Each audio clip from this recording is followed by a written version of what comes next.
Alrighty everybody, and welcome back to the channel. Today I'm going to be going over the third night of the hunt, stage 1 Illuminated Path. This is just going to be my standard video guide, tips, tricks, and strategies on this, in which we will showcase everything that can be done as far as increasing your score as high as possible. So we're going to go ahead and get started off with the seals. So the two main seals that we're going to be taking today are Deep Wounds and Restless Noise. Deep Wounds is very important. You could choose most warriors or defenders. There are two that tend to work a little bit better, and I'll talk about them in a little bit, but they are good because of this debuff that they're doing, the physical damage taken up and magic damage taken up. So it's very strong debuffs there. The other one that we are doing is the Restless Noise, which is basically applying the crit resist rate down to a random enemy, but there's only one enemy in this one, so it doesn't really matter so much. It's very good in this, and so it does make it very RNG reliant, especially as it is a longer run. So you need to try to get good RNG on this, basically. So it's something you could do just many times. The other ones, when the battle begins, all allied melee units gain crit rate up moderate and crit damage up. Again, that's only for damage or for melee units, and so it's not quite as good because they aren't the ones that are doing the main damage on this one. Then we have these ones as well, which is basically every 8 seconds all allies crit rates increases. So it's good in the long run, but it doesn't work quite as consistently as something like this, which is just a straight 50% for the first half. You could kind of see between the two. If you want something that's more consistent, is it just going to be the Restless Noise. If you want something that will be better in the long run, then you could try Weather Covenant, see if that works for you. These other ones just don't give enough bonuses, and so it's just not quite as good. So most of the teams are going to be using similar to this one right here. Most of the higher ranker scores on here are solely going to be on how well your Timeless Aeona is built up. As far as her Echo gear is pretty much, that's what's giving you the majority of these points for these higher scores, is how well your stats are on that Echo gear. You could do like the Spirit Siphons, the Affinity, all of that is secondary in regards to just how good is the gear on your Timeless Aeona. So here we are at the guidebook. So these are going to be the two main teams right here. I have found best results on every time I've tested with this specific comp right here, which is the Timeless Aeona, Acapella, Fleeting Bella, Serene, and Ressa. Ressa's there for the low ult cost rotation. She doesn't have quite as good damage as a T. Haiti can have, especially if your T. Haiti is a little bit more built. However, it is easier to get a good rotation, and there is zero downtime on it. So your Timeless Aeona is basically ulting the entire duration, except for maybe 2 seconds in between the phases when you're stunned, and then another 2 seconds downtime between you each of the 30-second phases of starting the next rotation. When I use a T. Haiti comp, T. Haiti probably does like 2 million more damage than Ressa does. However, you have more downtime on your Timeless Aeona. So it's a little bit better for this comp if your Timeless Aeona is not quite as built. Otherwise, I would recommend this comp right here. The position is basically the same on both of these teams, as is the ult order. It's going to be the same. Now we'll go ahead and look at some of the rotations right here. So this is the rotation basically for team 2. So this is, if you are using a T. Haiti, this is the rotation that you're going to be doing. There are some you could throw in whatever damage numbers work for you. For me, this was the damage numbers when I was doing it on the first day. Now mine's a little bit higher. It's like 26, 55, and like 79 or something like that. So it went up about 5 million. So you could test it for yourself and just plug in whatever for your run that's going to be your baseline, and then you could just go for RNG. So say I'm at this point right here on the second rotation, and I'm at like 45 million as an example.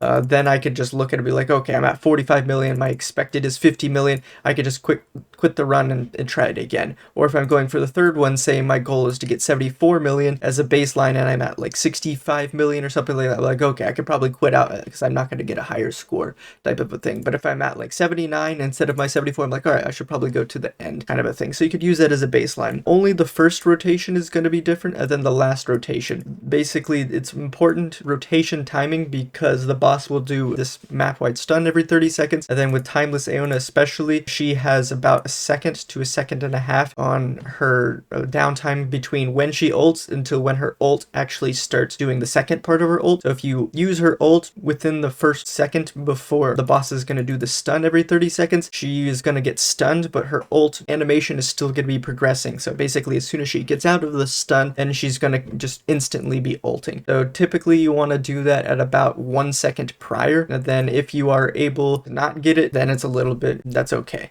On this, there's a couple of things here. So Akka ult must be level 9 or 10. It doesn't work quite as well. If it's level 8, you could almost get it. It's just not quite there. So if your Akka ult isn't quite this high, then you're not going to be able to follow this ult rotation quite as I have it here, and you're just going to have to do your best bet on it. The standard relics are going to be the Eyeglass of Truth on your Timeless Aeoni and your Serene. On your T-Hades Ressa, you're just using Poseidon because T-Hades already getting enough crit from her passives that she's pretty much getting her full crit really quick, so it's better to do a Poseidon. And then for your Akka and your Fleeting Bella, it doesn't really matter which relics you have on them because they're not there for damage, they're not there for healing. The boss doesn't doing any damage, so it doesn't really matter on them. However, if you are doing a Ressa run, we'll scroll down here. I have 2 different rotations here. Both of them work fairly well. They're fairly similar. For me, this first team rotation tended to work a little bit better, but you could try both and see which one works best for you, because on the first day I had more success using the alt rotation, and then now that I got a 4th gear on my Timeless Aeona, this rotation is actually doing a little bit better. It just depends on your team, how it built up your Timeless Aeona is, and you could test it for yourself. I'm going to be doing the team 1 rotation. This is kind of how I have my setup right here. This is fine. This is how all of my team is. You could kind of see it right here. So we're going to go ahead and get started. My goal is 110. Numbers that I'm looking for specifically, I believe I haven't actually checked, are going to be like 25 million in the first rotation, 55 million in the second rotation, and then 79 million in the third rotation. We'll go to those points and see. Alright, so here I'm just going to turn on and do an Akka ult just with auto on. That's just so I get it going as quickly as possible. Then I'm just going to wait till I have 5 blood soul, and then I'm going to use my TA.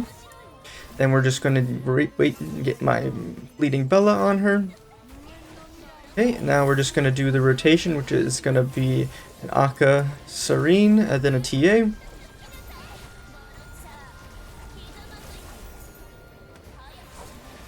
Ooh, that was close. Alright. We're going to do an Akka Ressa, and we're going to wait for Timeless Aeona to be up.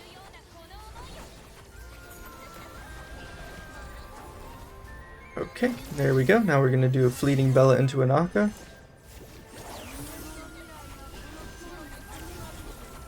Okay, now we're going to do Serene and then Timeless Aeona. Then we're going to ignore Ressa. And then we're going to do Akka and then Ressa.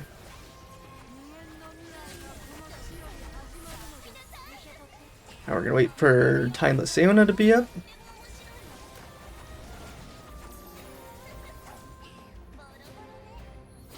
We're going to do Fleeting Bella. And we're going to do an Akka, Serene, Timeless Aeona.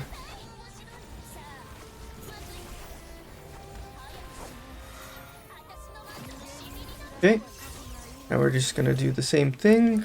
Akka, Ressa. We're going to wait for Timeless Aeona.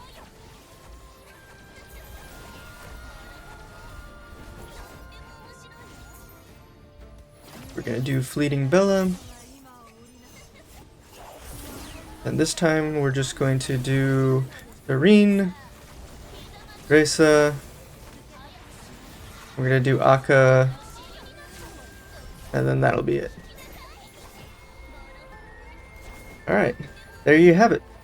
I actually got a new record doing this as well, so it's still not enough to bump me up, but you could kind of see Ressa isn't doing much. Serene is doing a little bit more than Ressa actually. Serene actually does more than T-Hades normally in this type of rotation as well, but pretty much everything is just through your Timeless Aeona. So hopefully that helps you guys explain the rotation, and we'll look forward to seeing you all in the next one.